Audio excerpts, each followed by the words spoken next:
Amén. Saludar ahí ya a todos los hermanos que estén conectándose con nosotros en esta noche.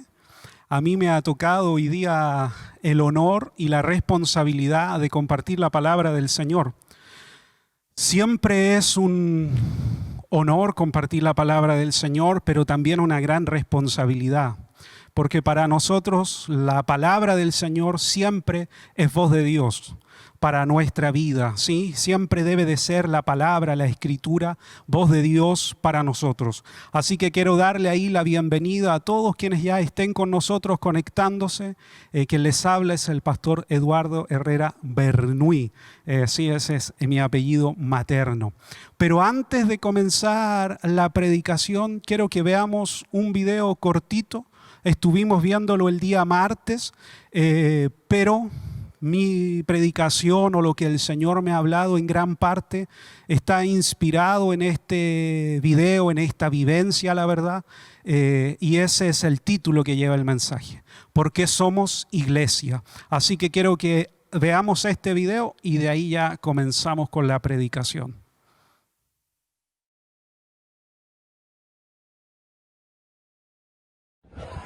Bueno, en el día de ayer vino el gobierno, gendarmería y policía y como verán destruyeron todas las casas que estaban construidas con cemento y ladrillo, rompieron parte de las casas de madera. Gracias a Dios tenían una orden de no tocar a los refugiados, entonces lo que se rompió fue como un daño colateral de la casa que estaban derrumbando, pero así quedó la clínica, la escuelita, la farmacia. Lo único que dejaron es el tinglado que está ahí en el fondo y quedó todo en escombros. Así que esta es la triste realidad. Ahora vamos a ver cómo continuamos de acá en adelante y les pedimos sus oraciones.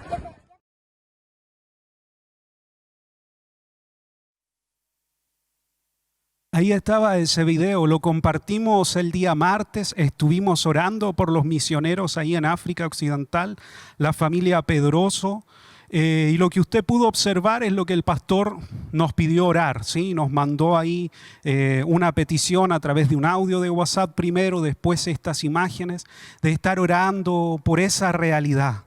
Pero lo que a mí me impactó es la labor que ellos realizan. Es la tarea que ellos están haciendo en aquel lugar. Y esa debiese ser siempre la tarea de la iglesia.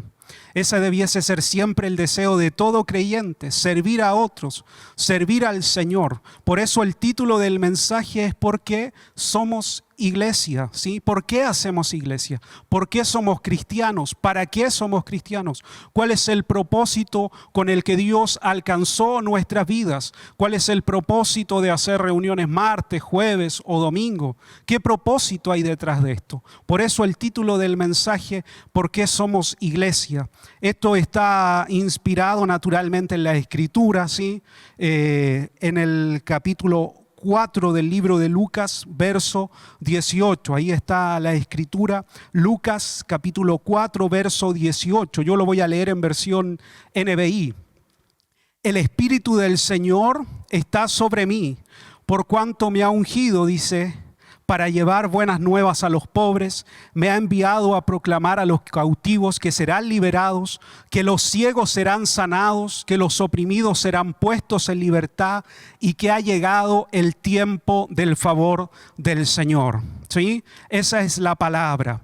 ¿Dónde está tomado esto? Es Cristo el que está leyendo esta palabra. Es el Señor el que comenzó a leer el libro de Isaías, del profeta Isaías, y comenzó él a leer lo que proféticamente se había dicho que iba a de ser su ministerio, ¿sí? Lo que proféticamente se había anunciado que vendría a ser el Mesías a favor de los hombres, a favor de la humanidad. Eso es la tarea de la iglesia. Ahí está el decálogo, ahí está resumido el deber de la iglesia y el deber de todo creyente. Pero antes de poder avanzar en esto, antes de querer desafiarnos a cosas mayores, siempre es importante, ¿sí? Dar una mirada al Génesis, al inicio de las cosas. Antes de pretender avanzar a lo siguiente que el Señor tiene para nosotros, debemos siempre de volver a la base de todas las cosas. Para levantar algo, uno siempre debe de construir pilares firmes, sólidos, para que lo que se vaya a edificar tenga en el fondo fortaleza en el tiempo y no venga cualquier viento y lo derribe. Eso también nos enseña la Escritura. Siempre uno debe de repasar la base, ¿sí? En qué está sustentada nuestra fe, en qué está sustentada nuestra vida cristiana. Este principio lo debemos de aplicar a nuestra vida espiritual. Un ejemplo cotidiano: cuando a usted le falla el celular, no va de inmediato a un servicio técnico. Revisa primero si el cargador está bueno, si el enchufe donde usted puso el cargador funciona. Revisa que el orificio donde introduce ahí el cargador no esté sucio. Y una vez que revisa lo más básico, lo más elemental, entonces comienza a conjeturar en su mente que quizás algo más está fallando y recién ahí lo lleva quizás a un servicio técnico. En nuestra vida como creyentes siempre debemos de volver a la base de nuestra fe, al origen de nuestra vida espiritual, ¿sí? Es eso lo que va a sustentar lo que el Señor quiere y pretende hacer con nuestra vida. El Señor lo dijo así en su tiempo cuando estaba en su peregrinaje en la tierra. Le dijo así a los fariseos, a los saduceos. Le dice: cumple con todo lo técnico, ¿sí? Pagan el diezmo de todo, aún de lo más mínimo, de lo más pequeño. Ellos pagan el diezmo. Pero se han olvidado, le dijo, de lo más importante, de la justicia, de la misericordia y del amor. Eso es el Evangelio. El Evangelio es justicia, misericordia y amor. Se han olvidado de lo principal. Nosotros entonces podemos hacer iglesia, podemos hacer cultos, podemos hacer congresos, eventos, podemos venir continuamente cuando asistíamos al templo, conectarnos incluso continuamente, pero podemos en el fondo haber olvidado la verdadera razón de por qué somos creyentes y por qué somos la iglesia de un Cristo vivo y resucitado. ¿Por qué el Señor nos permitió conocerlo? ¿Con qué propósito estamos sirviendo al Señor? Siempre entonces tratemos de recordar el inicio, nuestro primer encuentro con Jesús, nuestro primer amor. Debemos siempre de volver a mirar la cruz de Cristo. ¿Dónde fue que nos encontró el Señor? ¿Dónde fue que nos transformó Cristo? ¿Con qué propósito Él alcanzó nuestras vidas? Fuimos entonces transformados, ¿sí? Para que por medio de la gracia del Espíritu Santo podamos, ¿sí?, transformar la vida de otros hombres. Fuimos perdonados para mostrar a otros el perdón de Dios. Fuimos alcanzados por gracia para mostrar a otros hombres la gracia. Fuimos alcanzados por medio de la misericordia para tener misericordia de otros. Ese es el propósito de todo creyente y ese es el propósito de la iglesia. Si algo nos ha enseñado esta pandemia es que todo nuestro activismo religioso que teníamos no sirvió de nada si Cristo no es el centro de lo que hacemos. Volvemos a lo mismo. ¿Por qué veníamos continuamente? ¿Por qué venían hermanos y asistían y eran diáconos o eran músicos o eran parte del coro o servían en las hermanas o servían en el discipulado? ¿Qué propósito? ¿Qué los movía a dar su tiempo, sus diezmos, sus ofrendas, gastarse? A veces entramos en un hacer que no tiene sentido y no tiene un propósito detrás de lo que estamos haciendo. Sí, hay mucha gente que extraña a tal punto el templo porque se cerró, que ha dejado de orar, que ha dejado de buscar al Señor, que no se quiere conectar a nada, que no quiere seguir participando porque es ahí en el templo donde está el Señor. Entonces tenían un vínculo con el templo y no con Cristo. Nuestro vínculo es con Cristo. Nosotros somos hijos de Dios, no hijos de una denominación, no hijos de una iglesia, no hijos espirituales de un pastor. Nosotros somos hijos del Señor y a Él es a quien servimos. Nuestro vínculo está con Él, no con un hombre, no con una denominación o no con un cargo o no con realizar alguna actividad en la iglesia y se termina la actividad, entonces se termina mi compromiso con el Señor. Necesitamos ser creyentes profundos en el Señor. ¿Por qué hacemos todo lo que hacemos? ¿Por qué somos seguidores del Señor? No podemos aparentar ser cristianos. Debemos ser verdaderamente discípulos del Señor. Estuvimos por el COVID, no sé si 4 o 3 meses en cuarentena absoluta. Detenidos en la casa. Nuestra agenda religiosa antes de eso estaba llena de eventos. Se canceló todo. Nos quedamos en la casa. Y muchos de nosotros, ¿sí?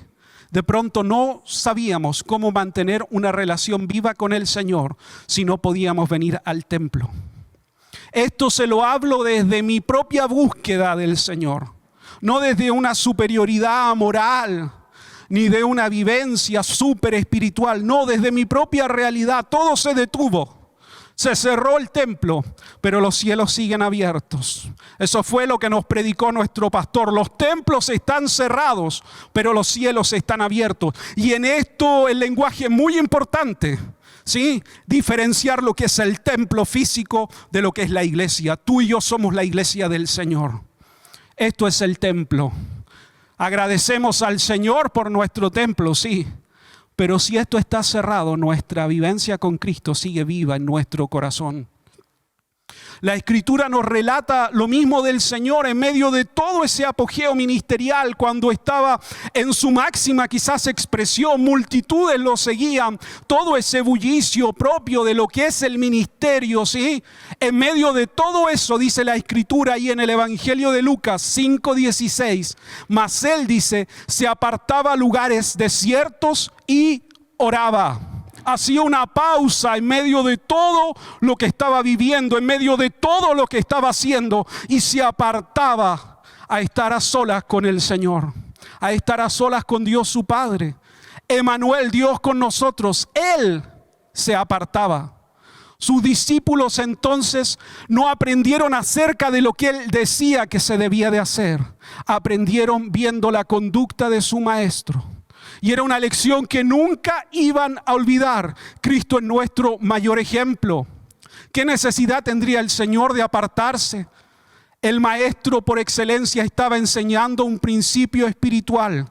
Nunca nuestra agenda diaria puede estar tan llena de actividades que dejemos de estar con Dios. Nunca nuestra agenda así de servicio ministerial, nuestra agenda de nuestra vida diaria va a estar tan llena que nos consume. Debemos de detenernos un momento para estar a solas con Dios, porque es ahí donde el Señor nos guiará, es ahí donde Él nos puede hablar. No podemos llenar nuestra vida a tal punto que tener tiempo con Dios se vuelva una carga y no una bendición. Los discípulos jamás olvidarían este principio espiritual. Lo relata el libro de los Hechos, Hechos capítulo 6. Era un avivamiento, la iglesia estaba creciendo, todo estaba desbordado, la gracia de Dios se derramaba en cada reunión que tenían. En medio de eso la gente vendía sus bienes, le daban de comer a los pobres, y comienza entonces una murmuración, que las viudas de unos eran desatendidas en favor de otras, y todo se detiene. Si hay algo que detiene la obra del Señor, es la murmuración. Es el pelambre, diríamos en Chile. Así nos diría nuestro pastor. Es el pelambre. ¿Por qué? Porque tenemos que detenernos a solucionar temas que no son trascendentales. Si usted no quiere que la obra del Señor se detenga, ore al Señor. Si hay algo que encuentra que no se está haciendo bien, hable con quien corresponde y ore al Señor. Pero no se detenga a murmurar con otros, porque eso detiene la obra del Señor. Entonces ellos dicen a la multitud, los apóstoles, no es justo que dejemos la palabra de Dios para servir a las mesas. No es justo que dejemos de estar con Dios para encargarnos de esta labor quizás doméstica, de repartir alimentos diariamente. No puede, ¿sí?, lo ocupado de nuestra vida llevarnos a abandonar al Señor, a abandonar nuestro tiempo con Dios. Debemos de intentar siempre, sí, esforzarnos en tener tiempos a solas con Dios. Volvemos siempre al origen. Todo servicio al Señor debe de ser siempre realizado por un hombre lleno del Espíritu Santo. No escogieron a hombres del montón, no, escogieron para esa tarea, quizás doméstica, hombres llenos del Espíritu Santo. Ese es el requisito para servir en la obra del Señor. Yo puedo haber entrado lleno de deseos, lleno de ganas a alcanzar la gracia de Dios, de servir en la iglesia. Y en el transcurso del tiempo me fui acostumbrando a mi quehacer, a mi labor. Fui abandonando mi búsqueda del Señor. Dios siempre requerirá hombres llenos del Espíritu Santo. los Felipe, los Esteban, los Ananías, mujeres como Febe, la diaconisa, hombres llenos del Señor que buscaban al Señor, que oraban continuamente al Señor. Yo no se lo hablo desde una perfección, se lo hablo como un creyente que está buscando, ¿sí?, profundamente al Señor, que quiere ver el mover de Dios en nuestra nación. El Señor en todo este tiempo de pandemia me ha hablado mucho a través del Salmo 23 y me hizo una pregunta a mí, y la misma pregunta le hago yo a usted. Salmo 23: en delicados pastos me hará descansar, junto a aguas de reposo me pastoreará, dice.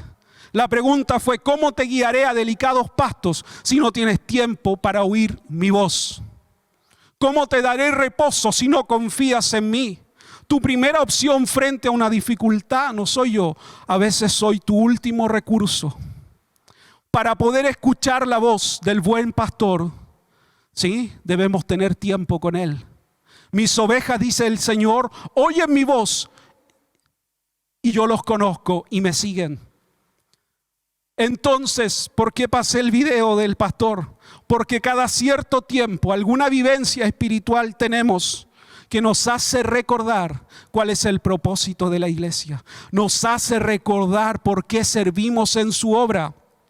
Volvemos a leer: el Espíritu del Señor está sobre mí, porque me ha ungido para llevar las buenas nuevas a los pobres. Me ha enviado a proclamar que los cautivos serán liberados, que los ciegos serán sanados, que los oprimidos serán puestos en libertad, y que ha llegado el tiempo del favor del Señor.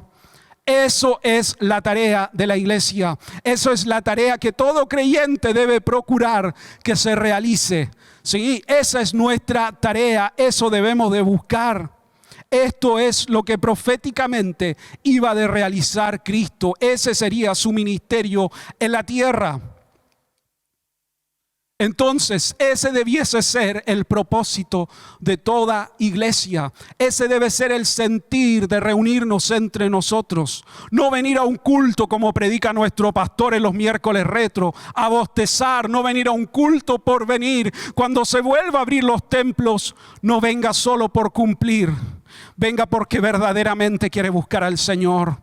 Cuando usted esté ahí ahora en su casa, no espere a que se abra el templo para buscar al Señor. Al contrario, debe de ser un tiempo de búsqueda del Señor. Donde Cristo está, sucederán milagros. Hombres y mujeres serán transformados siempre por medio del poder de la palabra del Señor. Donde Cristo está, siempre sucederán milagros, siempre habrá novedad de vida. Donde está el hombre de Galilea, habrá libertad. Tendremos novedad de vida. Hay un relato ahí en el Evangelio de Lucas capítulo 5 que relata muy bien esto. Es la historia de un paralítico que sus amigos hacen descender por el tejado de una casa. Es una historia que ilustra esto que estoy compartiendo. La casa está llena, atestada de gente. Todos están ahí para escuchar al Señor. Pero no está solo Cristo, también están los maestros de la ley. Están ahí para debatir, para enseñar juntamente con Cristo. Hasta ese momento todo era normal. Sí, era una exposición de la palabra. Muchos en aquel lugar quizás por primera vez oían al Señor. Quizás no lo encontraban diferente a lo que habían escuchado antes. Pero dice el texto de Lucas que el Espíritu de Dios estaba sobre él o con él para sanar. Podemos aparentar algo, hablar elocuentemente, pero no podemos esconder cuando sobre nuestra vida no está la unción de Dios, no está la gracia del Espíritu Santo. Entonces dice que el techo se abrió y comenzó a bajar, comenzaron a hacerlo descender sus amigos. Cristo se conmueve al ver esta escena, se conmueve al ver la fe de ellos. Cristo siempre se va a conmover cuando encuentre una fe verdadera, una fe osada. Entonces dice el Señor, este es el momento de glorificar a Dios por medio de esta sanidad.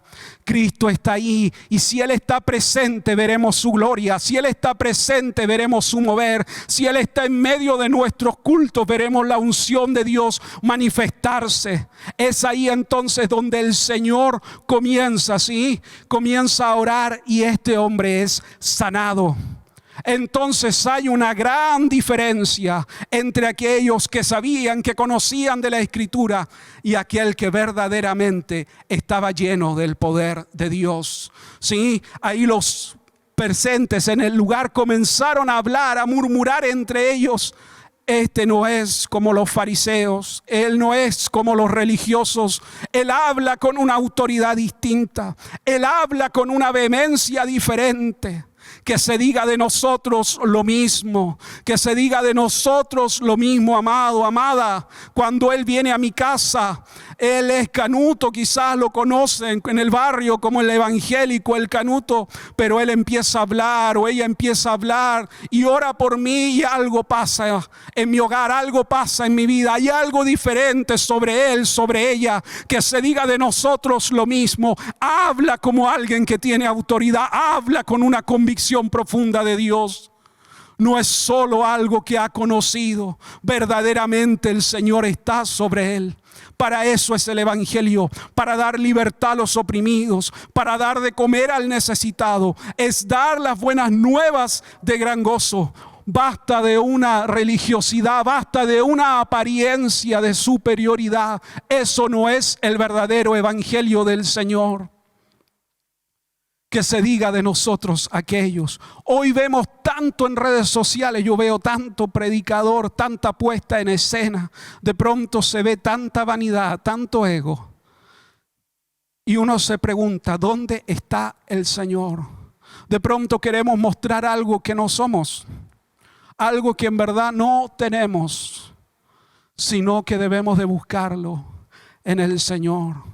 Debemos de buscar la gracia de Dios. Debemos de buscar el favor de Dios en lo que hacemos, en lo que realizamos, en todo, no solo en lo espiritual, porque a veces separamos los mundos. Esto es del mundo, esto es de la iglesia. No, todo debe de ser llevado a los pies de Cristo. Todo debe ser pasado por la oración.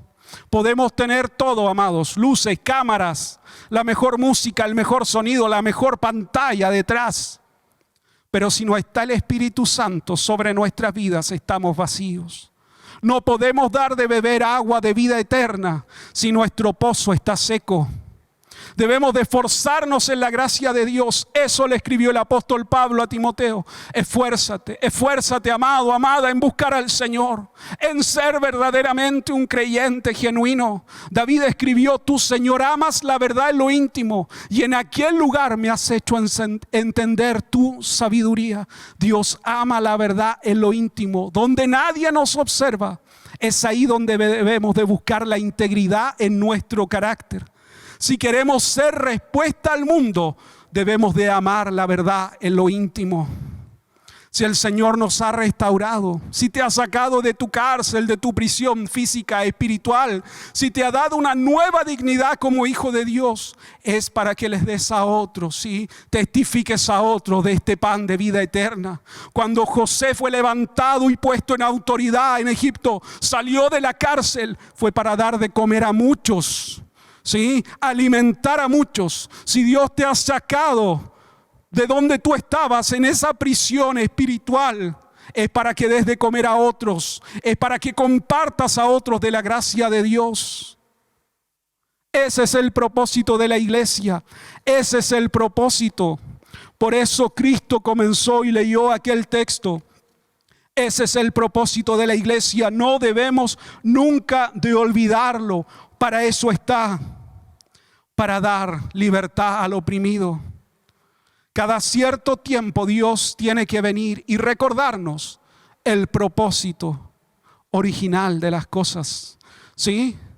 Si el Señor entonces nos ha sacado, debemos de tener esa capacidad de darnos por otros.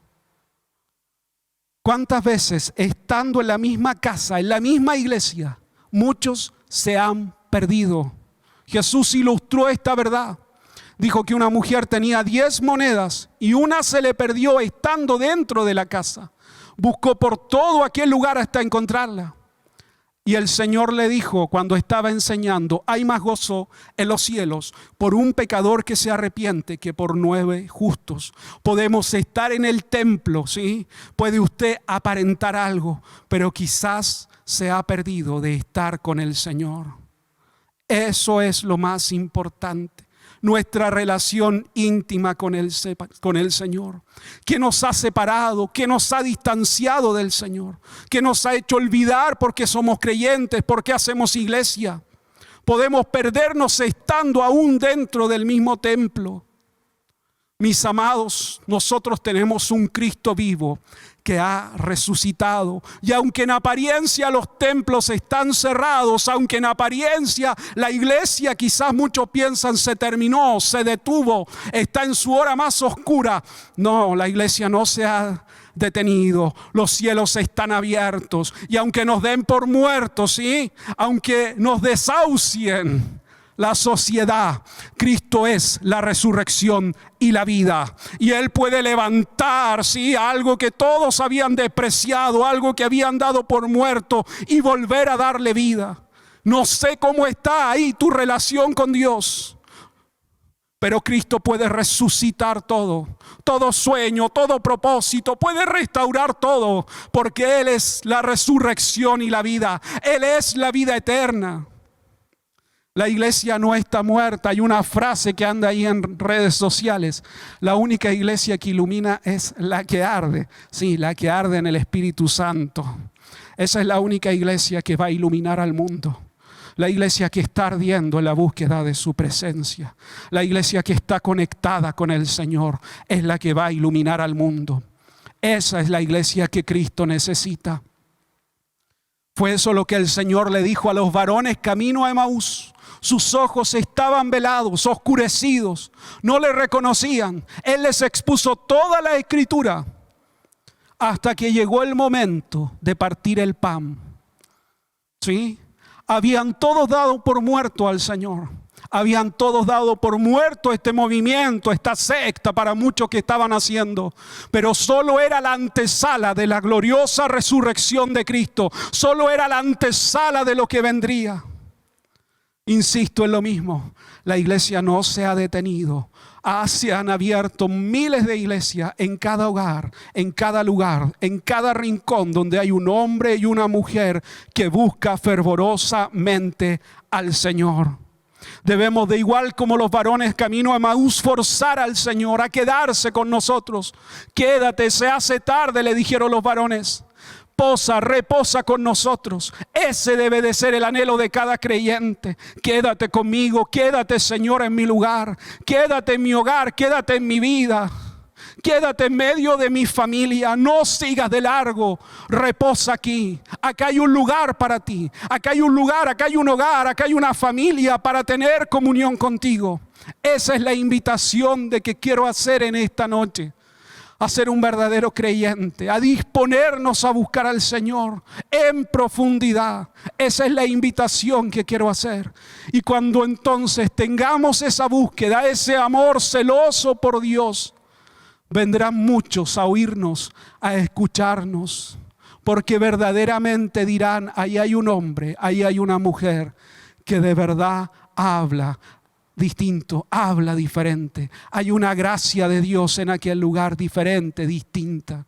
Esa es la invitación, a ser verdaderamente creyentes, a ser la iglesia que Cristo soñó. Esto es el deseo y en esto estoy ocupado. Mucha gente me dice: pastor no predica, pastor no habla. ¿En qué está ocupado? En esto, en buscar al Señor, en ser verdaderamente un creyente. Porque el mundo no necesita más filosofía ni más doctrina de hombre. Lo que el mundo necesita es a Cristo. Y ver en nosotros creyentes genuinos, verdaderos. Si hay algo de lo cual tú tengas que arrepentirte, hazlo delante del Señor. Y comienza un nuevo tiempo con Dios. Un nuevo tiempo con Dios. Él es la resurrección y la vida. Y todo lo que quizás tú mismo has desechado puede volver a nacer, puede volver a comenzar, si das la oportunidad al Señor. Dios te bendiga mucho y gracias por estar conectado con nosotros. Un abrazo ahí a la distancia. Nunca dejes, ¿sí?, que alguien aborte los sueños que Dios te dio. Sigue creyendo, sigue buscando al Señor. Él ordenará todo. a su debido tiempo y cumplirá los propósitos eternos que tiene con tu vida.